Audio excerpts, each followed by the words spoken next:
And welcome back after a wardrobe change and a bite to eat. After a 14-second pause. Welcome back to the second part of this first part of Paul's letter to the Colossians. If you're watching it on maybe after a couple of days and picking it up, just remembering and reviewing again, Paul introducing himself to the congregation, really laying his heart out and connecting with them at that level. Under God's will, he says God's will is happening. Laying praise to the simple efficacy, it's a big word, effective nature of the Word of God as it spreads in the world to produce what it does, faith and hope and love. That's what it does. It always has. Paul and his ministry will always go back, emphasize these things, and it's good for us to remember these things. Also neat, I think, too, that it's not like he's jealous at all that Epaphras had started the congregation. What? I'm Paul. I'm the one who's starting it. Not at all. He's a fellow minister who's doing, by God's grace, the same work that Paul is doing, and a co-worker, and takes great pleasure and joy in the fact that God is working through somebody else, which I think is a good thing for us to bear in mind and keep before us too. Paul now launches after that into a more direct thing, but this was very, very interesting to me. I had not noticed this before until I sat down and I started working through this. I'm thankful to be able to do these things because I'm actually back into the Greek more than I have been, and to study a letter like this in the way that I have been, this jumped out at me. We'll cover it when we get to it, but verse 9, kind of a little transition now. For this reason, because of the things that have happened that I've talked about here, me praying and being thankful all the time for what's going on there, since the day we heard about you, we've not stopped praying for you. Kind of an interesting thing, that Paul can have in mind when he prays a group of people that he doesn't know by face and name, but a congregation he just hears about. So he's praying for him based on a report that he heard from someone.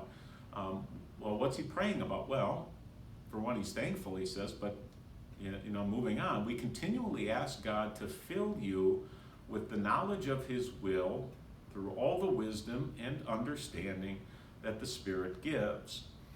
So Paul is asking that God would fill them up. If their heart and their mind and their life is an empty cup, that God would fill them up with what?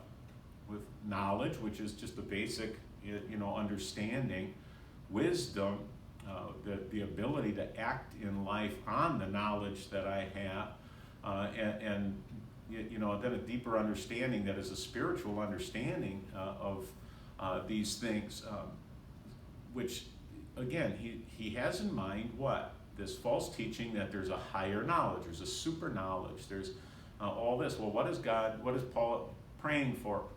That you would have this, that you would have all the wisdom and understanding that God, so he's not, I think a really interesting tack and how that Paul is taking here and addressing this situation in the congregation as an inspired apostle. I think we can learn something from it. So that you may live a life worthy of the Lord and please him in every way. The goal of all of the prayer, if God grants the prayer that they're filled with knowledge and wisdom and understanding, the goal would be that they would live a life worthy of the Lord that they serve and be pleasing to him. Well, how would they be pleasing to him? Bearing fruit in every good work and growing in the knowledge of God.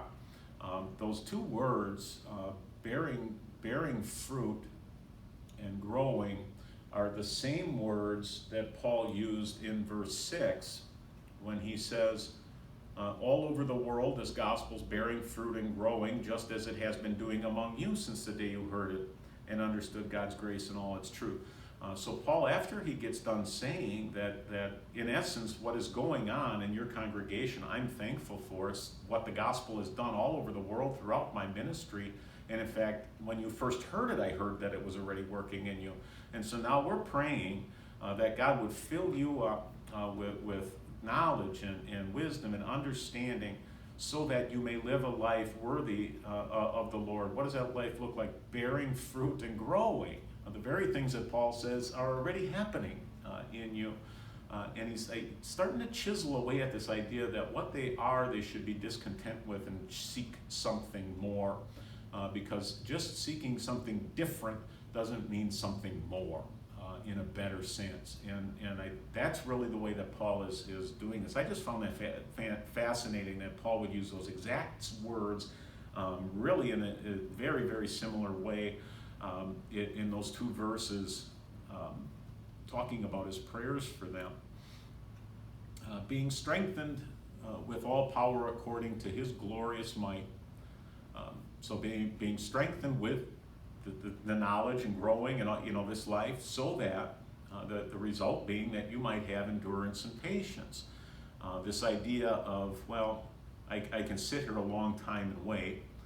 Endurance being as you, I always learn this word is, if you're under pressure before you buckle down. So I always thought if I worked at a engineering firm when I was a kid, and one of the tests that I did, we put sulfur caps on cylinders of concrete, and we put it in a machine that would pressure it, and you put hydraulic pressure on it until it broke and crumbled, and that would be the reading of that's how much pressure this particular sample could take.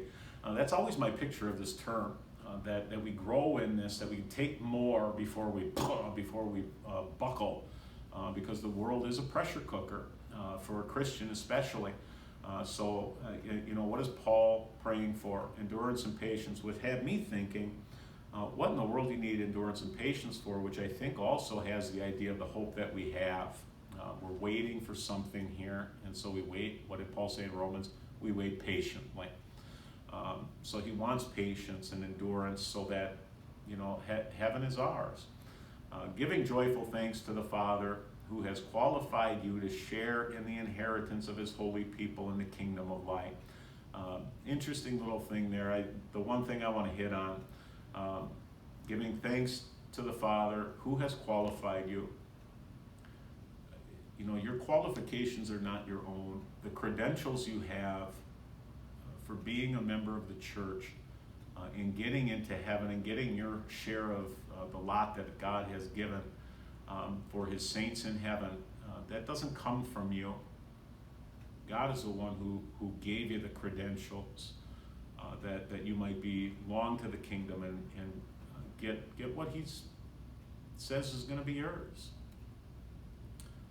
He has rescued us from the dominion of darkness, and that word dominion to me,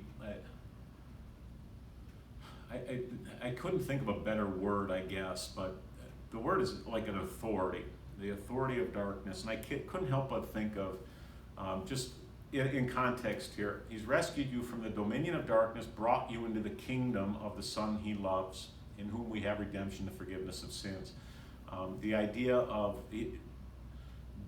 being so influenced by the way of thinking, of the wisdom of the world, of the understanding of the world, that the world has, being brought out of thinking of that as your authority, as that as your guiding principles.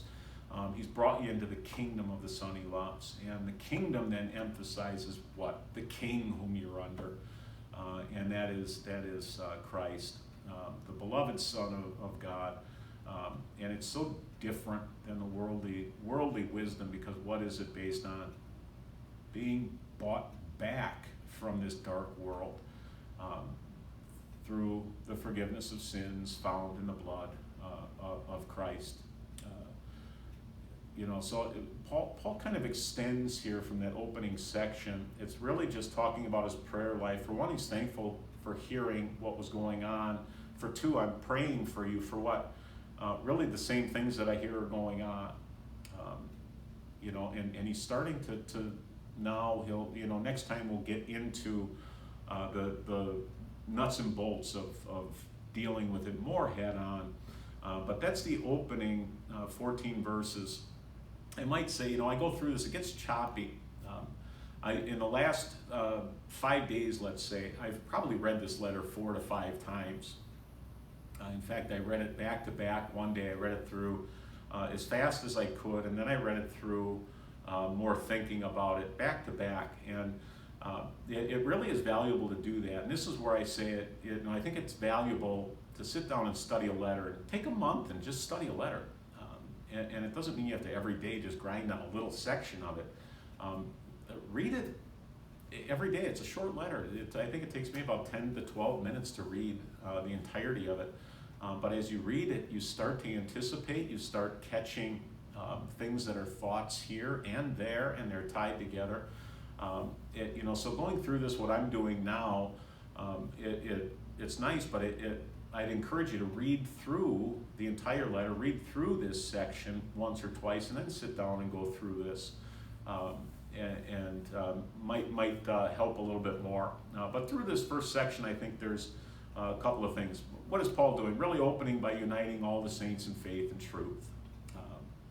There's not something unique happening with some person so that you should have to look over there as if, oh, I wish that was us, that type of thing. He's confirming the activity of the church throughout time. It's not like God produces his church here, but he produces it better over here, and that's not it. It's much more simple than that. It hinges on the Word and the Spirit working through that Word to produce what the Spirit produces, which is what faith and hope and love, and that certainly impacts life. Every day of this life, and impacts our eternity as well. So he's also putting God at the top, and it seems like in Colossae they understood what people have always understood. There's a supreme Godhead here who's the author and the definer, who's on the top of everyone, and Paul's getting at that. We're going to look at a section. There seems to be maybe this idea that the angels were the way that you approach this God, and Paul's going to combat that. And basically, he's saying, what God wants is what's important. What God is willing is what's important. That's what we're trying to strive for here, and that's what he's set up, which is a soft way of getting at the errors that are there. He also starts to introduce Christ, because the word Christ comes up from this point on repetitively, and almost to the point where you think, why does he just keep saying Christ? Why does he keep saying Christ? Well, think of what's going on. There's a higher knowledge. There needs to be some level of work righteousness. Maybe you have to go through the spirit world. It's Christ, Christ, Christ, Christ, Christ. There is nothing higher. There is nothing more than the simple message of the gospel of Christ that you have learned. Questions here that I thought would be application. How do you view your fellow saints? Not just the ones in the congregation that sit next to you that you like, but the ones you don't sit next to that you raise your eyebrows at, and you don't particularly have anything in common with. What about your fellow saints in Sudan or in China? You've never seen them, you've never met them. How do you think about it? Do you think about it? Do you pray for them? Those are good questions to think about through this whole section. How do we relate to the others? And by others, I mean those who are of a different denomination. Maybe they're non-denominational. Maybe they go to a Pentecostal church. Maybe they're atheists. Maybe they're into Eastern religion and the New Age movement, even though that seems to be not so new anymore. Maybe they're just humanist and secular and academic, and the idea of God is beneath them. How do you relate to them? You're Methodist nephew.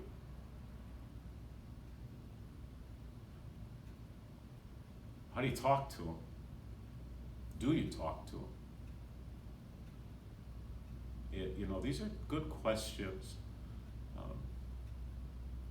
I think we can learn a lesson from Paul in the way that he does these things. He didn't come out and start hammering the false teachers in Colossae and bash them. In fact, he never names them. He didn't come out and start threatening them, that the members are there. What are you doing? He did that in Galatians to a degree, but that's something entirely different what's going on in those congregations in that area.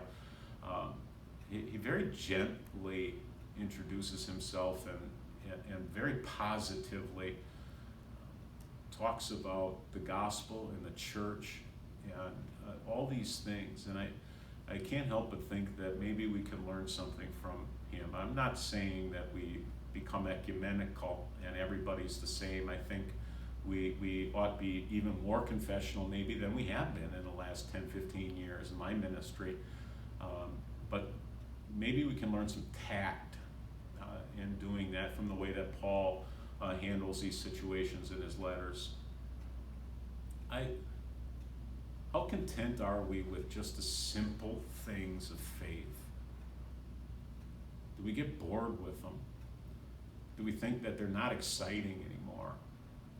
Do we think that somehow we've got to be something more than what we are? The uniqueness of the Christian faith, in terms of faith and hope and love, that they're unique and only found in the Christian church. Do we appreciate that? These are the greatest gifts, the greatest things in this world. The human heart gets malcontent with it. Good question here, because if we are malcontent with it and desiring something more, man, that seems to be what's happening in Colossae in Paul's day. Again, it's not different. These things aren't different that go around the world. Cars don't make them different from horses. It's the same thing. The human heart is the same thing. What is the more? What is the more? Do we want something wholly different to add to the menu? Because I think there's a way we can say, I do want something more. But maybe it's a depth of faith and a deeper hope, an increasing love. But it's not faith and hope and love, let's find something else. But depth of it and understanding. Interesting to me, the other letter, Ephesians, written in this, I'd encourage you to go back and read the opening of Ephesians and see the similar train of thought in the first couple of sections in Ephesians, how Paul opens that letter too. Again, it's one of those things that, humanly speaking, he writes two letters, and there's some similar thoughts. But remember, Ephesians and Colossae is pretty close to that. So maybe Paul has some concerns that what's going on in Colossae might spread, and so he writes this letter to the Ephesian churches, it seems, that have some similar thoughts, hoping to head off what might be a cancer spreading from Colossae. It's an interesting thing that Paul would open and have the same train of thought in those two different letters, but it emphasizes the importance of really the depth of the simple things of faith being all important. I couldn't find any good artwork on this, but this one is looks like a kid drawing, but I don't know. I probably, the bear over here is just, cutesy with bearing fruit. So it tells you what kind of kindergarten type drawing it is, but I might, instead of the table with strength and giving thanks, have the tree embedded in a bed of scriptural truth, or growing out of Christ crucified or something like that. But understanding that the church and a congregation, individual believers, are always talked about as these living organisms that are growing and bearing fruit and becoming stronger and getting bigger, constantly being trimmed. so that we can produce more fruit. But you don't become a different kind of tree. I think that's kind of a neat opening that Paul has here, dealing with what he's dealing with, and hopefully gives you something to think about, a little appreciation for studying the letters of Paul. And we'll continue it again as we go through the next section where Paul will start to introduce the heights of Christ to the congregation once again. Until then, enjoy the weekend. Hopefully we'll see you in a couple days.